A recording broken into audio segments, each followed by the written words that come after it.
d'autobus. Une nouvelle d'Ihsan Abdelkaddous. Monsieur le juge, toutes ces paroles ne nous mèneront à rien. Toutes ces personnes font perdre son temps au tribunal. Quel intérêt a-t-il à écouter les témoins, puisque j'avoue, dans mes aveux, j'ai dit plus que diront les témoins. À quoi sert toute cette procédure? C'est la 5e séance et je suis toujours en prison. Et malgré tout cela, le sujet principal de cette affaire n'a pas encore été examiné. Monsieur le juge, mon propos n'est pas une critique du tribunal. À Dieu ne plaise. Tout ce que j'essaie est d'épargner le temps du tribunal. Je vous en prie, monsieur le juge, je vous en supplie à genoux, que Dieu vous garde, vos parents. Laissez-moi parler. C'est moi l'accusé, c'est moi qui entrerai en prison. C'est moi dont le foyer sera brisé. Moi dont les enfants deviendront des vagabonds. L'honorable avocat qui plaide pour moi ne subira rien de tout cela. Au contraire, il recevra des honoraires. Ma mère a déjà vendu le collier en or dont elle était fière pour lui verser une avance. Je ne recuse pas l'honorable avocat. Non, je vous le jure sur la tête de mon père. J'ai de l'estime pour lui et pour ses interventions. Mais ce que je voudrais vous dire, monsieur le juge, est que la parole me revient avant l'avocat.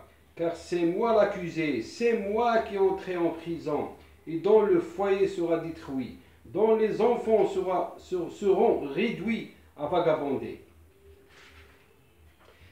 Merci, monsieur le juge. Que Dieu vous garde pour la justice et pour les pauvres. Soyez sûr, monsieur le juge, que je serai bref. Monsieur le juge, je vous en conjure au nom de Dieu. Est-il plausible que je vole un autobus plein de voyageurs? Est-ce que j'ai l'air de cet habitant du Saïd qui avait acheté un tramway? Est-ce que je parais fou? Si vous avez, monsieur le juge, un doute sur ma santé mentale, je vous demande de me faire examiner par un médecin. Bien plus, je vous demande d'interroger mes camarades de travail, mes amis au café. Monsieur le juge, je suis le meilleur joueur de koumi de tout mon quartier. Est-ce là des preuves de folie? Monsieur le juge, je ne suis pas un fou. Et malgré cela, le procureur s'obstine à affirmer que j'ai volé un autobus avec ses passagers. Il est si acharné à soutenir cette accusation qu'il m'a semblé qu'il avait une vieille dent contre moi. Monsieur le procureur, est-il arrivé, à Dieu ne plaise, que je vous ai mis en colère en quoi que ce soit, que je vous ai marché sur le pied, que j'ai refusé de vous rendre un service? Si j'ai oublié quelque chose, monsieur le procureur, rafraîchissez ma mémoire. Ça ne fait rien, monsieur le juge, pardonnez-moi. Je vous en prie, je n'ai pas voulu blesser le procureur. Mais c'est la première fois de ma vie que je me trouve en face d'un tribunal et je ne sais pas très bien ce qu'il convient de dire et ce qui me passe par la tête. Monsieur le juge, que Dieu vous garde vos enfants, ne vous fâchez pas contre moi. Tout ce que je voulais dire est que monsieur le procureur m'a accusé d'avoir volé un autobus sans se demander et sans me demander pourquoi je voulais un autobus et ce que j'en ferai après l'avoir volé. Monsieur le procureur affirme que je l'ai volé pour le démonter et le vendre en pièces détachées. Bon, supposons que cela soit exact. Et les voyageurs, monsieur le procureur, qu'est-ce que j'en ferai et qu'est-ce que je les vendrai aussi au marché de la vieille ferraille? Je vais devenir fou si je ne le suis pas encore. Je sortirai du tribunal complètement fou, sauf si vous êtes équitable envers moi, monsieur le juge. Monsieur le juge, je n'ai pas essayé de voler l'autobus avec les passagers. Cette accusation n'est pas logique et je ne suis pas fou, monsieur le juge. Je vais vous raconter toute cette histoire alors que je ne connais pas les lois, mais je sais ce qu'est la justice pour comprendre. Ce qu'est la justice, on a peut-être plus. besoin de sensibilité que d'intelligence. Et moi, je sens en vous, monsieur le juge, une profonde équité. J'ai confiance en la justice ici. Bien, je ne serai pas lent. J'ai épousé Ratiba depuis 5 années. Je vous en prie, monsieur le juge, je vous en conjure humblement, ne m'ôtez pas la parole. Ratiba n'est pas hors de la question. Elle est à la base de l'affaire. Elle en est la raison. Que Dieu lui fasse miséricorde et lui dispense sa bonté. Ratiba est une orpheline, monsieur le juge. Elle vivait avec sa tante maternelle dans une maison face à la nôtre, dans la rue d'Erwish, à Bab el-Sharia. Elle était beaucoup plus jeune que moi. 15 années nous séparaient. Malgré cela, je les aimais. Elle est belle, monsieur le juge, des cheveux blancs, ce qui est rare chez nous à Bab el-Sharia. Peut-être ai-je décidé de l'épouser dès ce temps-là, mais avant de le faire, j'étais pour elle un frère, mieux un père. Tous les soirs, au retour de mon travail, je portais à Ratiba et à sa tante autant que ce que j'apportais à ma mère. Si j'achetais 4 pains à ma mère, j'en achetais autant à Ratiba. Lorsque je prenais un livre de date pour nous, j'en prenais une autre pour Ratiba. De temps à autre, je faisais mieux, je lui achetais du pain blanc au lait parce qu'elle l'aimait. Ma mère n'aimait pas le pain blanc, mais elle aimait Ratiba. Elle attendait avec plus d'impatience encore que moi le jour où elle me marierait à Ratiba. Oui, monsieur le juge, je vais abréger. Ratiba a grandi. Elle a atteint 16 ans. Grâce à Dieu, je suis devenu chauffeur de camion dans une compagnie de transport qui exploitait une ligne vers le Saïd. Son siège était rue Al-Azhar et j'ai épousé Ratiba. Elle est venue s'installer chez nous avec sa tante. J'ai donné une grande fête.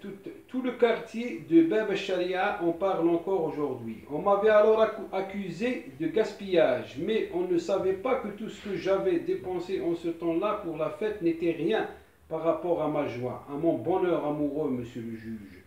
Ma femme me donna un fils, Fathallah, et une fille, Zahra. Dieu a entendu les bénédictions de ma mère. Je suis devenu le plus fameux chauffeur de camion, un vrai chef, un chef méritant. Je n'ai pas eu une seule contravention durant toutes mes années de service, comme cela est mentionné dans mon dossier. Pas un jour je n'ai accusé de retard à mes rendez-vous, à l'aller aussi bien qu'à l'arrivée. En matière de ponctualité, j'étais extrêmement sévère, j'étais ponctuel au rendez-vous. Comme le destin, bien mieux parfois le chef de bureau, me fixait l'heure d'arrivée par exemple au port, de refuser cette heure. Il insistait, Fahmi le crack, me disait-il, le client veut la marchandise tôt demain. À 3 heures, je refusais et disais au chef du bureau, ce n'est pas possible, monsieur Mounir, la marchandise arrivera à 3h30. C'était ma parole qui s'imposait comme le destin. Je suis devenu célèbre parmi tous les clients par cette exactitude que j'observais dans les rendez-vous. Ils me demandaient personnellement pour assurer le transport de leurs marchandises. Je touchais 2 livres pour un seul voyage. Puis ce tarif s'est élevé à 3. Mon salaire mensuel dépassait alors 80 livres. Merci mon Dieu, jusqu'au jour où Ratiba est tombée malade. Monsieur le juge, elle n'avait jamais été malade. Elle était toujours belle comme une rose, forte comme un bœuf. Mais elle est tombée malade. La sagesse de Dieu est impénétrable. Sa maladie s'est aggravée. Toute mon existence en est devenue malade. Je ne suis pas seulement son mari, monsieur le juge, je suis aussi son père et son frère. Elle n'a personne d'autre que moi. Ma mère et sa tante sont 2 femmes âgées, incapables de s'occuper d'elle. Alors je me suis assis à ses côtés, j'ai pris un congé de la compagnie, puis un deuxième congé pour rester près d'elle et veiller à veiller sur elle comme sur la prunelle de mes yeux.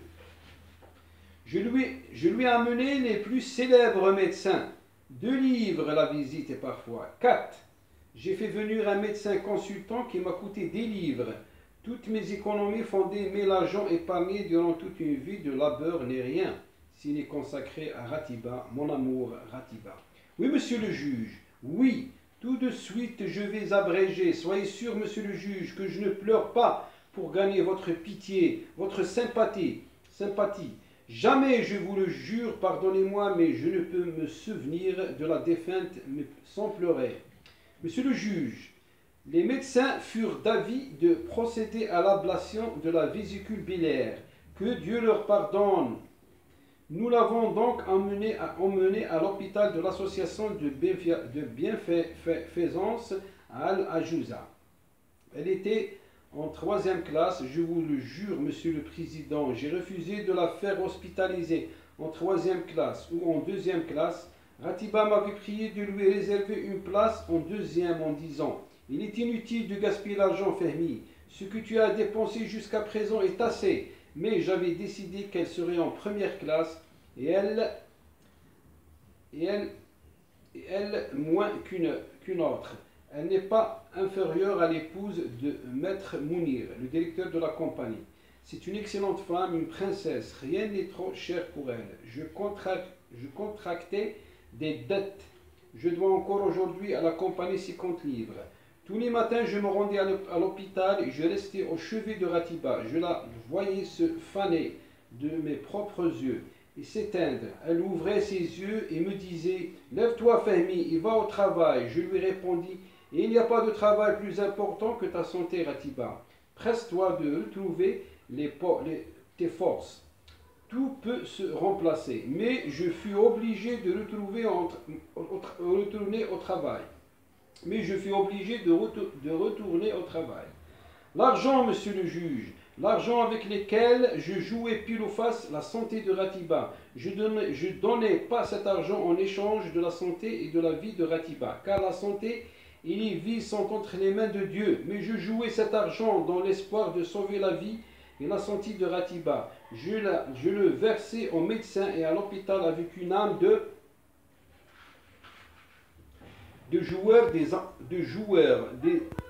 des angoisses de joueur avec la santé de sa femme.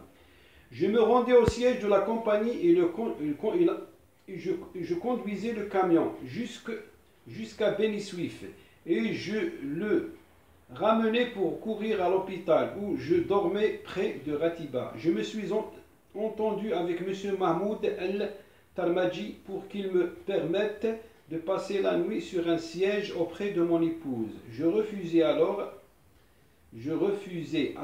d'effectuer des transports à longue distance. Je n'acceptais pas d'aller au-delà de Beni Suif afin de retourner rapidement à l'hôpital. Bien qu'étant absorbé par les soucis au cours de cette période et que mes nerfs étaient à bout, je n'ai pas subi une seule contravention et je n'ai pas eu de retard, fût-ce d'une minute sur mes rendez-vous. Maître Fahmi a une parole en or. Jusqu'au jour funeste, monsieur le juge, le jour où j'ai été accusé du vol d'un autobus. Moi, voler un autobus, cela c'est-il raisonnable? L'important, j'ai quitté l'hôpital tôt le matin, et je me suis rendu à la compagnie pour prendre le camion. À peine arrivé, Mahmoud El-Telmadji m'appelle au téléphone et me demande de revenir immédiatement à l'hôpital. Ratiba est dans un état grave et veut me voir. Je quittai le bureau de la compagnie sans prendre congé et je courus dans la rue El-Azhar. Je n'ai pas marché, j'ai couru, je n'allongeais pas ma foulée. Je fonçais comme un fou, je connaissais mon itinéraire. J'irai à Al-Ataba Al-Qadra. Il ne fallait pas plus que 10 minutes de course pour y arriver. Je prendrai l'autobus numéro 6 à son terminus d'Al-Ataba Al-Qadra. Dans 10 minutes exactement, je suis un expert en évaluation des distances, mais il n'y avait pas d'autobus au terminus. Je vous prie, monsieur le juge, de bien suivre mes sentiments à partir de cet instant-là. Il doit toujours y avoir un autobus au terminus. Un véhicule arrive, un autre s'en va. Toutes les 10 minutes, un départ a lieu. C'est ce que nous avons lu dans les journaux. Mais le terminus ressemblait à un crâne chauve. Pas un seul autobus ne s'y trouvait. Patience, Fahmi. J'étais debout au milieu de dizaines de personnes attendant l'autobus. J'attendais. Pourquoi n'ai-je pas pris un taxi? Parce que, comme je vous l'ai dit, monsieur le juge, j'étais possédé par le démon du jeu. Je jouais la vie de ma femme. Le joueur garde précieusement chaque centime pour le jouer. La raison principale est qu'il ne me restait que 10 piastres. J'avais déboursé la veille tout ce qui me restait et tout ce que j'avais emprunté. pour payer les factures de l'hôpital. J'ai attendu des minutes piétinant le sol et haletant d'impatience à tout instant. Je faisais un pas pour m'élancer vers l'hôpital. Peut-être que j'y arriverai avant l'autobus. Patience, maître Fehmi, j'ai patienté. L'autobus apparaît 10 minutes après. Le chauffeur quitta son poste en laissant le moteur en marche. En un clin d'œil d'autobus se vida et d'autres voyageurs le remplit à nouveau. Je trouvais à place un seul pied sur le marchepied du côté du chauffeur. Les minutes passèrent, je demeurai accroché par un seul pied sur le marchepied. Le contrôleur de 2 minutes, 5 minutes, la station vint à passer. Je lui dis « Allons-nous partir ou non, monsieur ?» Il me regarda avec mépris. « Attendez, l'ami. » Puis il s'éloigna. Je criai à bout de souffle. « Où est le chauffeur ?» Une voix inconnue répondit. « Il est en train de boire un thé. » Il retarde les gens, que Dieu arrête ses affaires. Le receveur vint me crier. Soyez poli, monsieur, lui et moi. On n'est pas comme vous ou quoi. Je me remis à crier. Si vous étiez comme nous, vous auriez un peu de pitié. Le receveur me cogna en me disant alors, vous allez tenir votre langue. Le vacarme commença, tout le monde était de mon côté, je prévoyais une bagarre, mais je ne voulais pas. Tout ce que je voulais, c'était arriver auprès de Ratiba. Ratiba était dans un état grave, monsieur le juge. Je me penchai sur le receveur pour lui baisser la tête. Vous avez raison, monsieur le receveur, je suis désolé, excusez-moi, c'est que ma femme est fatiguée à l'hôpital. Le receveur me fit de la main un signe de dénégation en disant on vous a dit que nous sommes en ambulance. Puis il s'éloigna. Je cachai ma colère et je refoulai mes larmes. Puis le roi du siècle arriva après avoir dégusté un verre de thé. Hitler est arrivé, Staline est arrivé. Enfin, voici monsieur le chauffeur intrépide. Il se fraya un chemin à travers la masse des voyageurs. Puis il s'assit sur son siège et se mit à lancer des ordres. Écartez-vous un peu du changement de vitesse, placez-vous comme cela, mon ami. Ne m'écrasez pas, et moi je patientais, accroché au marchepied.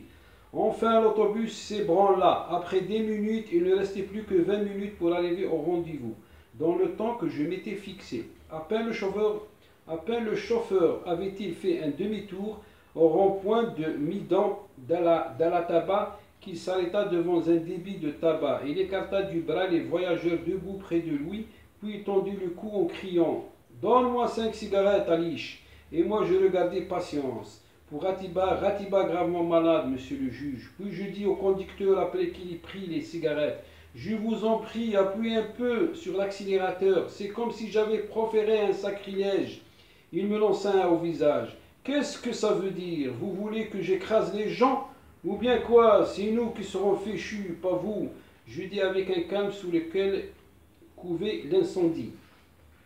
« Nous aussi on est chauffeurs, maître. Je suis maître Fehmi, chauffeur de camion. » Il répondit. « Par Dieu, je ne transporte pas des marchandises, je transporte des êtres humains. » Il avait parlé sans bouger, puis il se remit en route. Il vit devant lui un autre autobus. Il se mit à faire la course avec lui. L'autre s'en aperçut et accepta le défi. Il commença aussi à faire de la vitesse. J'étais content, moi, de cette course, bien que j'étais vigoureusement secoué et sur le point d'être éjecté du marchepied, où je tenais par un seul pied. Notre chauffeur rattrapa son collègue, et les deux autobus bouchèrent la route. Soudain, il s'arrêta, imité par l'autre. Notre conducteur tendit le cou à travers la cohue des voyageurs et cria « Bonjour Mahmoud, n'oublie pas aujourd'hui chez Khamis, et dis-moi, tu vas passer chez Hassayan, ou c'est moi qui passe chez lui, parce que tu sais, ces personnes me font un saut chez lui. On ne le verra pas, etc., etc., etc. » Monsieur le juge, et moi je restais debout sur un seul pied, et Ratiba dans un état grave, elle pourrait mourir. À quel désastre si elle venait à mourir? Que ferais-je? Où irais-je? Et mes enfants, et mon existence? L'autobus se mit en marche. 15 minutes s'étaient écoulées et on n'était qu'au début de l'arrêt du 26 juillet. Il ne me restait que 5 minutes sur le temps que je m'étais donné pour arriver. Et je pensais à la mort de Ratiba. Il me semble que je pensais à la mort de Ratiba pour cesser de penser à ce chauffeur, afin de ne pas me révolter et de ne pas commettre de crime. afin de ne pas éclater de rage et mourir moi avant Ratiba. Nous arrivâmes à Boulak. La demi-heure que je m'étais donnée pour le trajet était écoulée. 10 autres minutes s'écoulèrent. Soudain, le chauffeur s'arrêta encore une fois. Aucun voyageur ne voulait descendre, aucun ne voulait monter, personne. Le conducteur magnanime s'arrêta devant une gargote de marchand de fèves. Il se leva de son siège et il écarta devant lui les pauvres voyageurs résignés. Il descendit d'autobus. Il se rendit au magasin de fèves, acheter un sandwich. Je regardais son dos, je songeais à le tuer, au cas où le simple fait de penser à tuer un homme est un crime. Je juge moi pour y avoir pensé, car j'ai effectivement envisagé cela. Ratiba est mourante, et malgré cela, je n'ai pas tué le chauffeur. J'ai seulement écarté les voyageurs devant moi et je me suis assis sur le fauteuil du conducteur. J'ai mis en route l'autobus, abandonnant le chauffeur devant la gargote du marchand de fer. Les voyageurs applaudirent. Les témoins ont affirmé que les voyageurs m'ont applaudi. Je ne sais où ils ont appris mon nom. Toujours est-il qu'ils ont crié « Bravo, maître Fehmi, bravo, bravo !» Le receveur a essayé d'arriver jusqu'à moi pendant que je conduisais l'autobus, mais les voyageurs se sont interposés entre lui et moi. Alors il a sauté dans la rue pour prévenir la police. Les voyageurs riaient, poussaient des cris de joie et scandaient mon nom. Je ne me suis arrêté à aucun arrêt, car l'autobus était bondé à bloc. Aucun voyageur supplémentaire n'aurait pu y monter. S'il y avait eu de la place, je me serais arrêté à tous les arrêts. En fait, je me suis arrêté à la sortie du quartier de Zamalek. Lorsqu'un voyageur a voulu descendre, je connaissais très exactement ma mission. Je n'avais pas le sentiment d'avoir volé un autobus. Au contraire, je sentais que j'accomplissais une mission confiée par l'État, par la société.